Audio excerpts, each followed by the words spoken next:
ওয়ালাইকুম আসসালাম ওরহমতুল্লাহ বরকাত। জি, শাহজালাল ভাই জানতে চেয়েছেন যে ফরজ সালাতের পর রাসূল সাল্লাল্লাহু আলাইহি সাল্লাম কি করতেন। এ ব্যাপারে জানতে চেয়েছেন, যেহেতু আমরা অনেক ইমামতি করি, আমাদের জানাটা অতীব জরুরি। জি, রাসূল সাল্লাল্লাহু আলাইহি সাল্লাম কি করতেন এটা আমাদের কাছে পরিষ্কার। এখন বর্তমানে অনেক ক্যালেন্ডার দেখবেন বের হয়েছে যে আল আজকার বাদা সলাতিল মাফরুদা, অথবা আল আজকার বাদা সলাতিল আল মাকতুবা, ফরজ সলাতের পর জিকির সমূহ। এগুলো কিন্তু সব হাদিস থেকে রেফারেন্স দেওয়া হয়েছে যে রাসূল সাল্লাল্লাহু আলাইহি সাল্লাম এগুলো করতেন।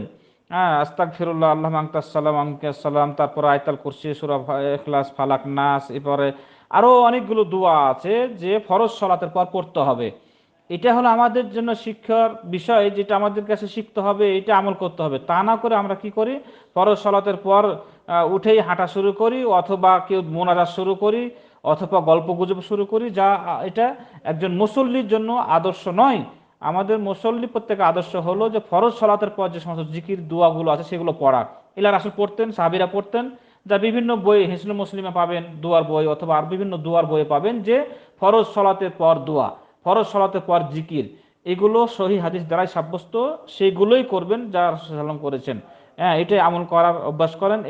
এটা আমাদের দেশে অনেক জায়গাতে এই আমলগুলো নাই।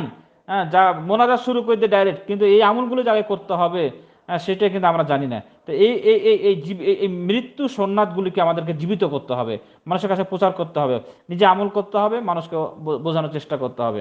তো ফরজ সালাতের পর যে জিকিরগুলো আছে সেগুলো আমরা অবশ্যই পড়ার চেষ্টা করব, এগুলো মানুষকে শেখানোর চেষ্টা করব। জাযাকাল্লাহ খায়ের।